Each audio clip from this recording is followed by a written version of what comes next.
you talked about, you had this analogy about these fishes, like two small fish and one big Yeah, fish, right? yeah. Water. And the water. Well, water. Okay, so let's like pretend we're like I'm going to do a whole other intro, but since we're like talking, just start it because I loved that analogy, and I think it's a really great way to start this podcast. So, can you tell Sure. everyone what I'm talking about? Yeah. So the great American writer David Foster Wallace gave a commencement address at a university once, and he gave this anecdote of two young fish swimming along, and this older fish accosts them and says to them, "Hey, good morning, boys. How's the water?" And the two young fish swim on for a while, and then one of them turns to the other one and says, "What the hell is water?" And Foster Wallace was making the point that something that's in front of us and so big that we're so used to it, we don't even distinguish it. But he says not seeing what's in front of us can have fatal consequences.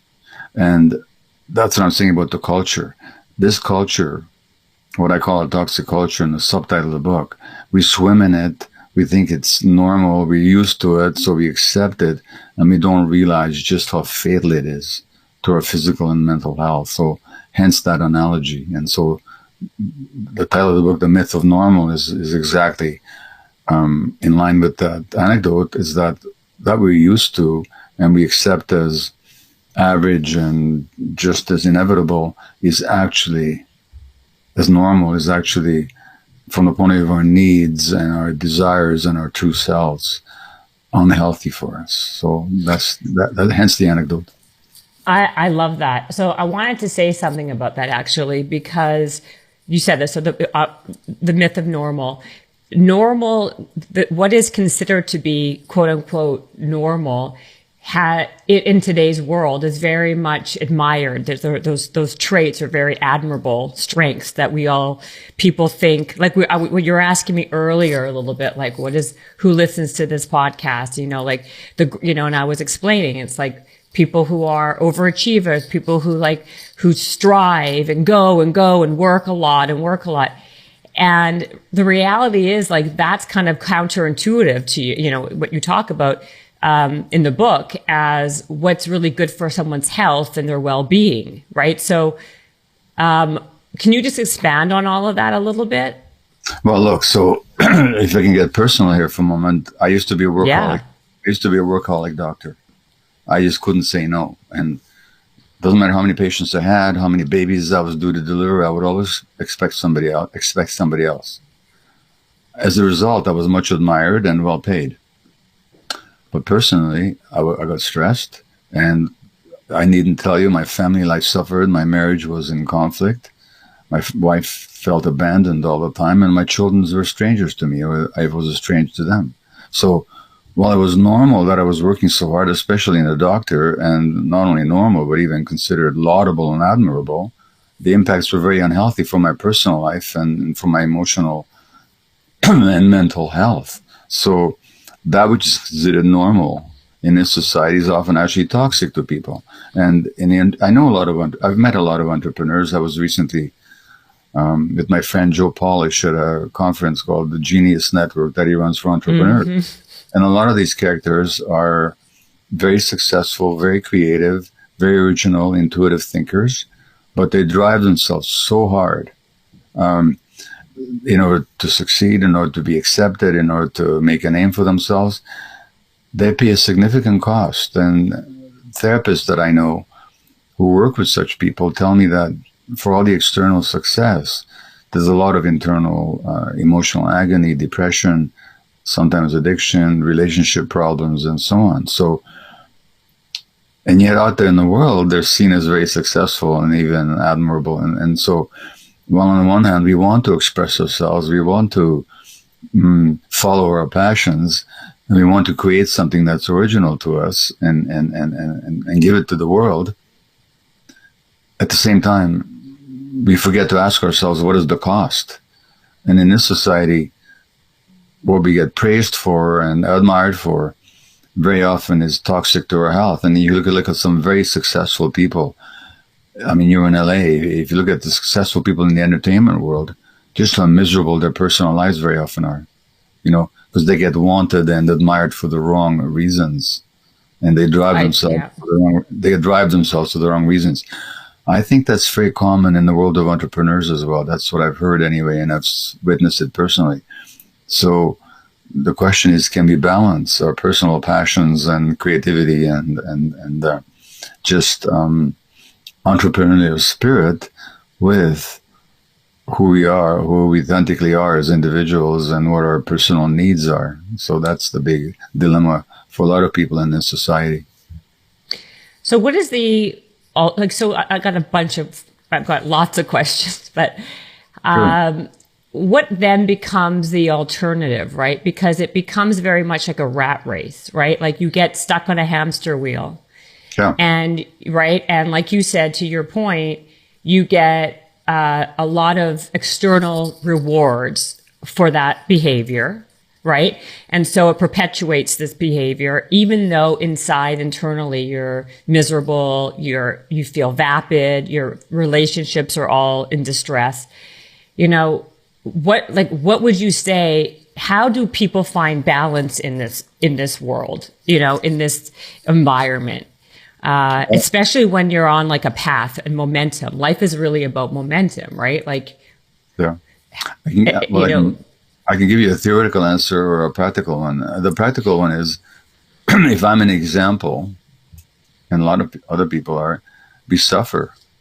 And at some point, we start asking ourselves, well, why am I suffering? Here I've got all my goals either achieved or on the way of being achieved, and yet I'm not happy. In fact, on the contrary. So usually people are shocked into reality by some degree of suffering, that the gap between their authentic selves and how they are in the world presents with them. Because when we disconnect from our authentic selves, which is, by the way, the essence of my definition of trauma, and this happens fairly early in life for no fault of our own, but we ended up, disconnected from our authentic selves, then our actions are not driven not by who we are, but by our need to be accepted by the external world. And that will impose some suffering. And so when you say how, well, the first question is, do we recognize that we're suffering? And are we curious about the source of our suffering? Because if we get the source of our suffering, we'll find ourselves on a pathway towards healing. But as long as we just keep running on that wheel that you mentioned, we're stuck. right. And then when people are feeling stuck and they are stuck, when people feel stuck and not sure how to do what to do about it, what to do next, what are some key things that they can do? Like, what do you recommend they do to get unstuck? Well, being an entrepreneur myself, I suggest I read my book. But Well, of course. I mean, that's obvious, right? I mean, in that book, one of the things I recommend is something very simple.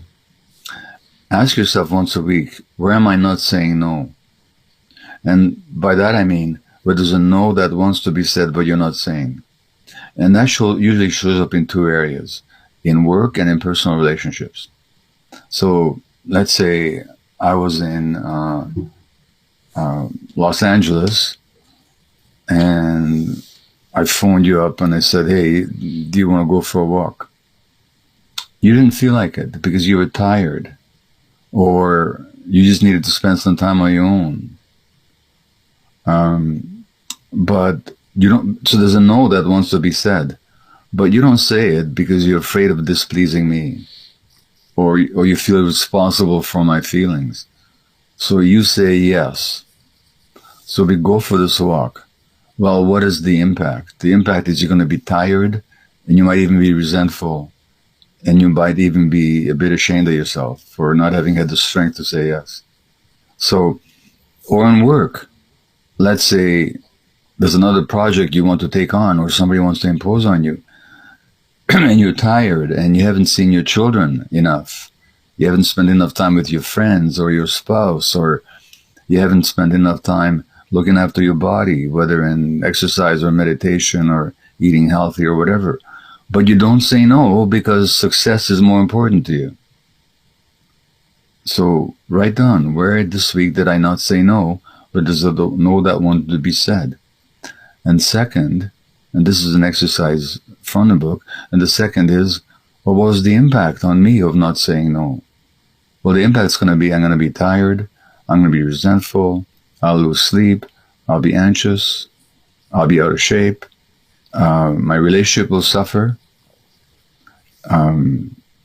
That's a huge price to pay for that little word that you didn't say. Those two letters, no. The third question then is, what belief, what story kept me from saying no when it wanted to be said? Oh, because success is more important than my health. Success is more important than my children's well-being. If I say no, I'll disappoint other people. If I say no, they think I'm a weakling. Write it down. What's the story? Number 5, where did you learn this story? Where did you develop these beliefs? Well, this goes back to childhood trauma in every case. And so Right. I could go on with these questions, but the point is you conduct what I call a compassionate inquiry with yourself about why am I behaving the way, and the way I'm behaving. and then if you do this regularly, what you'll find is you'll start having a choice in the matter. The behavior won't be so automatic and so compulsive anymore. And finally, I mean, I can ask you this. I don't know if it means anything to you at this moment, but at some point it probably did. If I said, well, where in your life have you not said yes? Well, there's a yes that wanted to be said, but you kept yourself too busy and too preoccupied. So you didn't say yes to some creative. All the time. Yeah, okay. What's the cost of that, of not saying yes? What is the cost of that?